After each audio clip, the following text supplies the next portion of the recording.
सूर के देवी सरस्वती माँ सातो सूर्य सजा जा। हमू रख अज्ञानी बानी ज्ञान के दीप जला जा। बंठन के विराजा कृपा बल को पे बरसा जा। आजा आजा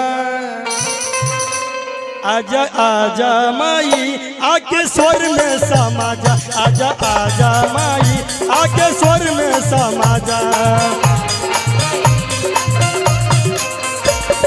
सूर के देवी सरस्वती माँ सातो सूर्य सजा जा। हम रखे ज्ञानी बानी ज्ञान के दीप जला जा। बंधन के विराजा कृपा बल को पे बरसा जा। आजा आजा आजा आजा आजा माई आके स्वर में समा जा। आजा आजा माई आके स्वर में समा जा।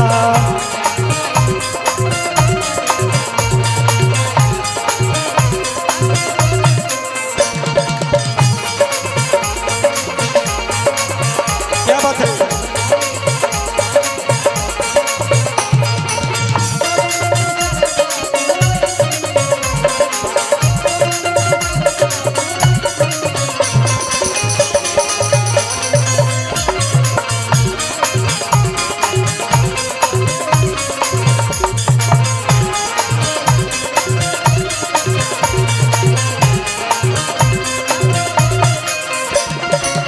और भक्त कहता शिशिर जी कहता कि माई ना हम पढ़ल लिखल बानी ना कुछ बानी माई ना हमरा सारगम के राग के ज्ञान बा माई।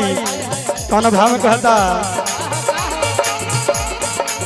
ना जानी ताल सरगम बंदी राग हो।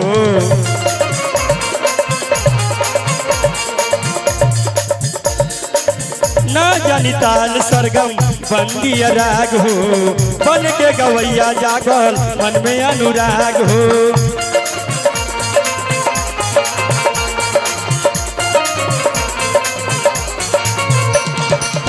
ना जानी ताल सरगम बंदी राग हो।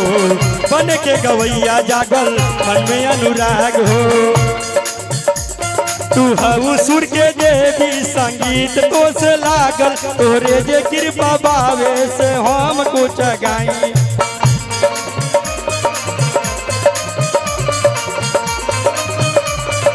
उहे कृपा मैया जी हो बल को पे बरसा जा। आजा आजा आजा आजा माई आके स्वर में समा जा। आजा आजा माई आके स्वर में समा जा।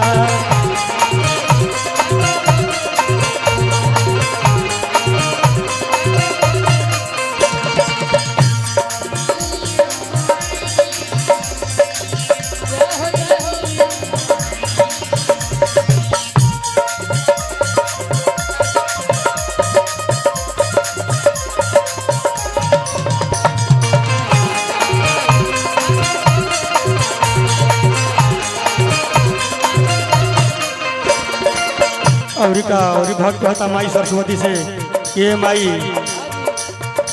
रहुआ कृपा से लोग बहुत बड़ा गवैया स्टार नायक खलनायक बन जाला माई। ये सुधीरवा पर रहुआ कृपा करी माई की यह कुछ नाम कमाए। ये कौन भाव में कहता भक्त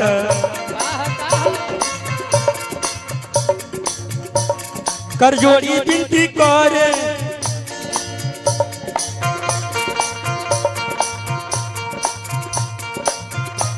भाई भक्त कहता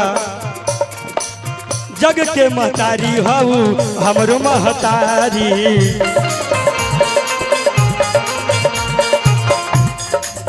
जग के महतारी हऊ हमरो महतारी। जहाँ गिरे लागी बेटा आके उठाई है। जग के महतारी हऊ हमरो महतारी। जहाँ गिरे लागी बेटा आके उठाई है।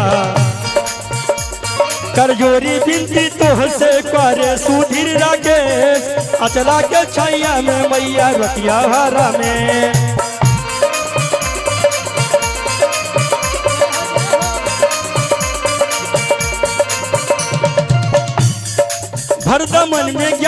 दीप गंगा से जला जा हरदम मन में ज्ञान की गंगा भाग तू आज जगा जा आजा आजा माई आके स्वर में समा जा आजा आजा माई आके स्वर में समा जा आजा आजा माई आके स्वर में समा जा सुर के देवी सरस्वती माँ सातों सुर सजा जा हम रखिया ज्ञानी बानी ज्ञान के दीप जला जा